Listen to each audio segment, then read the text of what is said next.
I want to show you a quick and easy solution here if you have a riding mower that has oil leaking down on your exhaust from the valve cover. In this case, it's a Kohler Courage 19, but it's the same whether it's the Kohler 1920, Briggs, Kawasaki. They've all had this issue at some point or another. It's a pretty easy solution to get this fixed. The only thing you're really going to need to fix this is a new gasket for your valve cover. The tools you're going to need are a Torx T45. In a pinch, a 7/32 Allen wrench will work in place of the Torx. That's to get your exhaust bolts out right here. These are T45, but a 7/32 Allen wrench will work in a T45 bolt if that's all you happen to have. I'll put a link down below the video if you're interested in buying a set like this. It's a LEXIVON. The other thing you're going to need is just an 8mm socket so you can take these bolts out of this top cover on the engine. I didn't take the ones out of the back, I just took the one out of each side on the front. You're also going to need a 10mm socket so you can get the bolts out of the valve cover. The bolts for the heat shield are also 10mm. It's a good idea I put a moving pad down here. That just helps to keep oil from dripping out and getting on your garage floor if you're worried about that. If this sounds like something you want to learn how to do yourself, welcome to the Bald Eagle 242 YouTube channel. Now this is a Cub Cadet. Cub Cadet does this a little bit differently. That's why we have to take those exhaust bolts out, because the muffler is attached to this little plate that's welded on the bottom of the valve cover. You do not have to worry about the exhaust on a lot of mowers. That's pretty unique to Cub Cadet. What I'll do first is just go ahead and remove the exhaust so we can get it out of our way.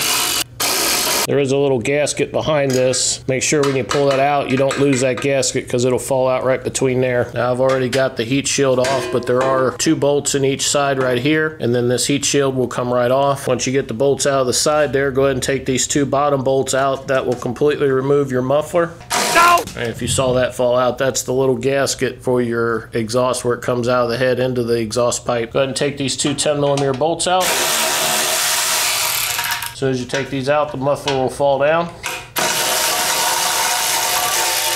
Get that out of our way, and you can see right here, that's where the oil is dripping down on this to create the smoke that you see and smell. Next thing you'll do is just make sure this cover's up out of the way, and all I did was literally just push that up, shove a screwdriver underneath it here by the air cleaner. Just give yourself room to get that out of there. And then I'll just go around and zip the rest of the bolts out of this.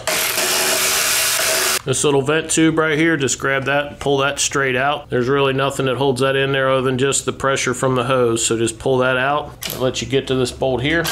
There is 1 bolt right here in the center.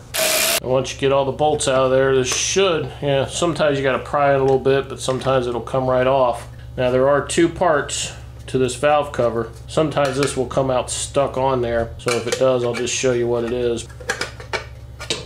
And that piece just slides in there. There's a little reed valve right there, and there's like a secondary little filter down in there. And this will come right out. Make sure that's back down in there. Never really seen anybody replace that, but I do make sure I put it back in. The main trick here is to make sure when you take this old gasket off, make sure we get every piece of it off. Sometimes it'll come off pretty easy, sometimes it won't. But anything that gets left on there, we'll sand it off, and then we'll put the new one back on and put it back in there. This job really doesn't take that long. I mean, this is a 15 to 20 minute job if you know what you're doing. Coming off pretty easy, so we shouldn't have a whole lot of cleanup, but we'll see what it looks like once we get this all the way off. Most of the time what happens with these is they just get old and brittle, but I also see where people try to tighten them down, and these cork gaskets are not something you want to just keep to tighten down, because it will just crush the gasket and then it won't work at all. Once you get that gasket off, just take a good clean rag. It's just an old sock. Works great for doing this kind of stuff. And then I'm going to take a little piece of Brillo pad and just go around this and make sure that this is completely clean and shiny before I put the new gasket on there. And this is the best advice I can give you to keep this from leaking, is just get this extremely clean and don't over tighten your new gasket when you put it on. And we'll wipe anything out of here, and then I'll just take some carb cleaner and spray this out real well. That'll get anything out of here that I might have created here from sanding this a little bit. Once you get that good and cleaned up all the way around there, do the same thing on your valve cover. Just keep this edge where your gasket is going to set. Just take a piece of Scotch-Brite, clean that up as best you can, and just run your finger around it. Anything you can feel down here at this bottom edge is where these things seem to start leaking the most. So just spend a little extra time down there and get that really cleaned up and polished before you put this back on. Once you get those cleaned off really well, just take some carburetor cleaner. Just let anything run out and rinse anything out of there that you may have gotten down in there. Do the same thing on the valve cover. We'll let that dry. We'll go ahead and put our gasket back on there. Go ahead and put this center piece back in there. Make sure that's all the way down in, and then take your gasket, and I put this on the valve cover, and then I'll stick a few bolts in it so that when I set it up on there, that gasket doesn't fall down. You can go ahead and get those bolts started. When you put these in, just be certain that your bolt goes through that gasket before you get it into the threads. You don't want to damage this putting the bolts back in. And I don't tighten any of them up until I get them all in, and then I'll snug them all down together. Now you don't want to use an impact on these, but what I'll do is go ahead and tighten all of these down hand tight. Make sure that valve cover is all the way on, and just tighten these bolts down by hand. And then we're going to go around and torque them down to about 5 to 6 foot-pounds. Not much at all. The way I look at this, if we get them too loose, we can always tighten them back down, but it's a big mistake that a lot of people make is they tighten these down so tight and then they crush that little cork gasket again, and they end up with the exact same problem they started with. I recommend you start here on the bottom one and just snug this down. Now if you don't have a torque wrench, 5 to 6 foot-pounds is not much at all. Just kind of think of that cork gasket under there. All you're trying to do is just kind of mash that down. You don't want to totally squish it out from under the valve cover, but you want to make sure that it's snug. I mean, the best way I can tell you, take 2 fingers and just kind of spin that around about a 1/4 turn after it starts to bottom out, after you feel resistance on it. I'll do the 2 middle ones. I did the bottom one here.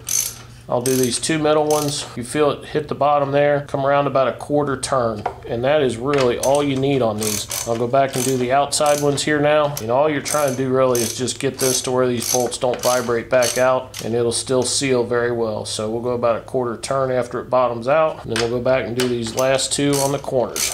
And that's really all the pressure you want to put on these bolts, is just enough to tighten them down to mash that gasket just enough to seal it. Now one thing you'll notice on both the factory gasket that I took off of here and when I put this one back on, I did not use any RTV or Permatex sealant to seal that. With a cork gasket, you really don't need it. Don't forget to put your little vent tube back in here. And when you put your exhaust back on, don't forget to put this little gasket in there. What I'll do is just slide a bolt up through it, and then go ahead and put this in first. Slide the bolts through it to hold it in place.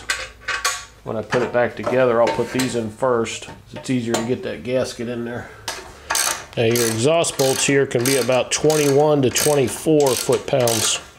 So they're considerably tighter than what we're going to do in that valve cover. If you have a torque wrench, I would highly suggest using it for this. That should hold that in place. I will go ahead and wipe this oil off here so it doesn't smoke so bad once we get it going again. Forget on this Cub Cadet to put your bolts back in the bottom of your valve cover here for your muffler. A lot of mowers will not have this extra plate welded onto the bottom of the valve cover, and the muffler doesn't mount to it like this. I don't think this is a good design. I think this does contribute to making that valve cover leak over time. This mower only has 135 hours on it. Then I like to leave that heat shield off, go ahead and start it up, just make sure we don't have any leaks. Since we really didn't torque that down with a torque wrench, if I do see any leaking, I'll just go back around and slightly snug these bolts down a little bit at a time until it stops leaking oil. I went ahead and opened the garage door up. We'll start this thing up and just see if we get any drips out of it.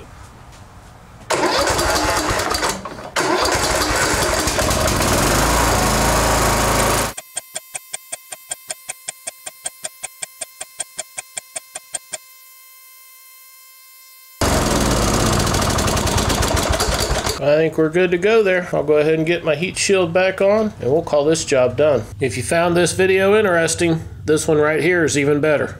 Thanks for watching, guys. Till next time.